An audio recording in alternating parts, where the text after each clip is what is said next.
ओम श्री गणेशाय नमः my dear friends. तो आज हम एक रीडिंग लेके आए हैं हम जिसमें देखेंगे कि कैसे इस सिचुएशन में आपकी हालत इस टाइम चल रही है। आपकी सिचुएशन बेसिकली आपको रिलेशनशिप में अभी कुछ समझ नहीं आ रहा कि आपको वेट करना चाहिए, मूव ऑन करना चाहिए। एक अजीब सी सिचुएशन में आप फंसे हैं और आपको बहुत ज़्यादा अनक्लियर और क्लैरिटी नहीं मिल रही।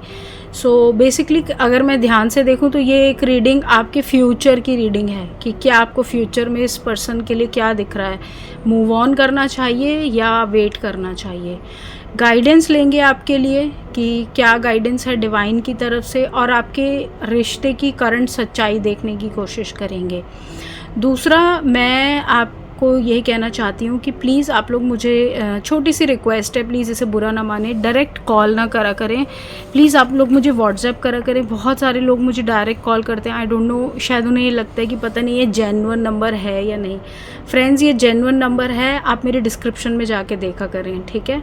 सो डाउट मत रखा करें, छोटी सी एक रिक्वेस्ट है। बाकी आप इस रीडिंग को एक जनरल रीडिंग की तरह लेना। सन, मून, साइन, नाम, राशि जिससे मैच हो उससे लेना। फोर्स नहीं करना खुद पे, और आराम से हर चीज़ को बहुत खुले दिमाग से समझना, ठीक है। जल्दी से अब हम रीडिंग को स्टार्ट करते हैं, टाइम वेस्ट नहीं करते अपना। Okay, all right. So Aquarius, कुंभ राशि। फ्रेंड्स, क्या करना चाहिए अब आपको इस रिलेशनशिप में, मूव ऑन या वेट। पर उससे पहले हम क्या देखेंगे, रिलेशनशिप में अभी चल क्या रहा है। Combine energy, 4 of swords, 2 of swords, 3 of cups and 5 of swords. बहुत ज़्यादा सोर्ड्स के कार्ड आए हैं जो कि अच्छे नहीं होते। मुझे एक्वेरियस बहुत ज़्यादा कन्फ्यूजन दिख रहा है इस रिलेशनशिप में। आप दोनों का रिलेशनशिप अभी तक काफ़ी सही रहा है, मतलब आप दोनों ने एक दूसरे के साथ बहुत अच्छा टाइम स्पेंड किया है, बहुत ज़्यादा एक दूसरे को स्पेस दिया है, समझा है। बट अभी फ़िलहाल या तो कमिटमेंट का टाइम आ गया है या स्टैंड लेने का टाइम आ गया है। या तो आप कमिटमेंट नहीं दे रहे या आपका पार्टनर कमिटमेंट नहीं दे रहा, या फिर दोनों ही नहीं एक दूसरे को कमिटमेंट देना चाहते। तो आप अपनी सिचुएशन के हिसाब से देखें, because this is a general reading. यहाँ पर आप दोनों छोटी छोटी बातों पर मुझे उलझते दिख रहे हैं, और जब आपकी उलझन नहीं सुलझती तो आप दोनों बहुत ज़्यादा सिचुएशन और वक्त और हालातों पर वाले पर छोड़ देते हो कि मुझसे तो अब और होगा नहीं, इन्हें मेरी बात समझ आ नहीं रही, तो छोड़ो, जो होगा देखा जाएगा। सो यहाँ पर मुझे आप दोनों की रिलेशनशिप में एक ऐसी एनर्जी दिख रही है जहाँ पे नोबडी इज़ डूइंग एनीथिंग, कोई कुछ करना नहीं चाहता। बातचीत करना चाहते हो, बट जब डिसीज़न लेने का टाइम आता है तो इमोशंस ही ख़त्म कर देते हो, दूर ही कर देते हो। तो ऐसे दिखाते हो अच्छा इमोशंस भी थे, हमारा रिलेशनशिप भी था, लेकिन अदरवाइज फिर ठीक करने लेते हो। सो ये चीज़ में अभी आप दोनों को कुछ क्लैरिटी नहीं मिल रही। बेसिकली आप दोनों क्लियर ही नहीं हो कि फ्यूचर में साथ रहना भी है या नहीं रहना है। एक दूसरे को परख ही नहीं पाए अभी तक, लगता है ऐसे जैसे। ठीक है, देखते हैं क्या करना चाहिए एक्वेरियस। अगर आप सीरियस हैं और आपको लगता है कि नहीं भाई, मुझे तो, मेरा तो टाइम वेस्ट हो रहा है और मेरा पार्टनर मुझे लाइटली ले रहा है।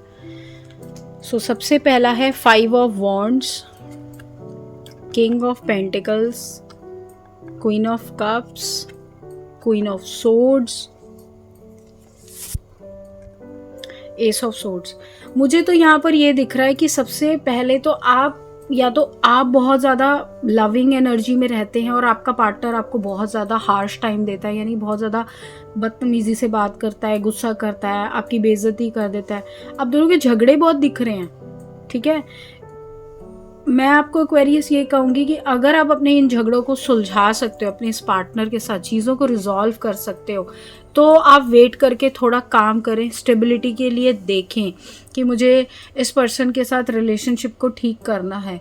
अदरवाइज़ मुझे यहाँ पर, अगर ये झगड़े इसी रफ्तार से आप दोनों कंटिन्यू करने वाले हैं और एक दूसरे के साथ ऐसे ही बिहेव करने वाले हैं, गुस्से में, हार्शली, जो मुंह में आ रहा है वो बोले जा रहे हो, जो करना है वो करो, उसने 2 किया तो आपने 4 किया, मैं ये दोनों के लिए बोल रही हूँ, प्लीज़ आप माइंड मत करना इस रीडिंग को। कहीं एक्वेरियस मुझे कहेंगे हम तो ऐसे हैं नहीं और आपने मैम हमें ज़बरदस्ती ऐसे बोल दिया। देखो मैं नहीं कह रही कि आप ऐसे हो या आपका पार्टनर ऐसा है, हालात ऐसे हैं, ठीक है।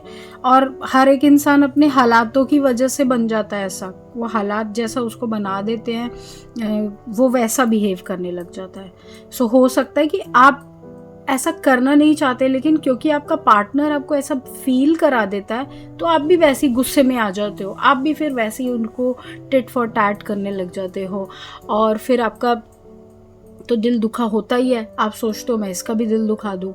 सो अगर ये कंटिन्यू बार बार हो रहा है, मतलब कंसिस्टेंटली हो रहा है, इस रिलेशनशिप को यहीं ख़त्म करो, दोस्त बन के रहो, आगे का फ्यूचर का, मैरिज का, कमिटमेंट का, रिलेशनशिप का छोड़ दो, पर एक दूसरे को दुख मत दो। आप ऐसा लग रहा है दोनों एक दूसरे को दुख दे रहे हो, झगड़ रहे हो, गुस्से कर रहे हो, प्यार वाली चीज़ को तो कहीं ऐसा लग रहा है पीछे फेंक दिया है। जिस वजह से रिश्ते में आए थे वो तो कहीं दिख ही नहीं रही, पर झगड़े ही झगड़े दिख रहे हैं, ठीक है। तो वो चीज़ आपको काम करनी होगी एक्वेरियस। सो यहाँ पर वेट वगैरह का तो मुझे नहीं दिख रहा।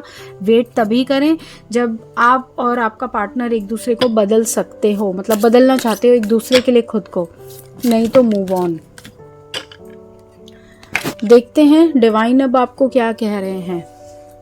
Divine guidance, blessings of Shiva, good Fortune. देखिए आने वाला समय आपके लिए अच्छा है, डिवाइन आपको ब्लेस कर रहे हैं, वो चाहते हैं कि आपके साथ अच्छा हो, लाइफ में आगे आप उनके अच्छे, जैसे कहते हैं ना अच्छे बच्चे हैं, ठीक है।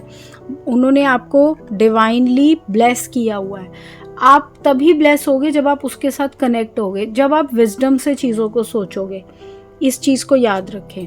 अगला है आदि शक्ति का, embracing the realm of infinite possibilities. तो अपने पार्टनर के साथ इस तरह का एक रिलेशनशिप क्रिएट करने की कोशिश करें जहाँ पर आपकी लाइफ में न्यू पॉसिबिलिटीज़ आएँ, न्यू चीज़ें आएँ, ठीक है। जो भी आपको फ्रीडम मिलती है वो एक दूसरे को एडवाइस करें, एक दूसरे के साथ को सपोर्ट करें, सपोर्ट रिसीव करें। बेसिकली देखो मैं आपको एक छोटी सी बात बताना चाहती हूँ कि रिलेशनशिप में आने का मतलब ये नहीं होता कि हमें एक दूसरे का फ़ायदा उठाना है, एक दूसरे को खुश रखना है, एक दूसरे को सपोर्ट करना है। जितना ज़्यादा आप सपोर्ट करोगे, जितना ज़्यादा आप खुश रखोगे दोनों एक दूसरे को, उतना ज़्यादा आपकी लाइफ दोनों की ईजी हो जाएगी। अभी आप दोनों ने उल्टा कर रखा है, सो उसको सही करने के लिए आपको डिवाइन कह रहे हैं कि खुशियाँ ढूंढो, एक दूसरे को हैप्पी रखो, ठीक है। सो ये है माय डियर आपकी रीडिंग एक्वेरियस। जितनी भी क्लैरिटी मैं दे पाई हूँ प्लीज़ इस रीडिंग को लाइक करें, सब्सक्राइब करें, कमेंट करें। पर्सनल रीडिंग के लिए नंबर है, कांटेक्ट कर सकते हैं। अभी के लिए बाय फ्रेंड्स।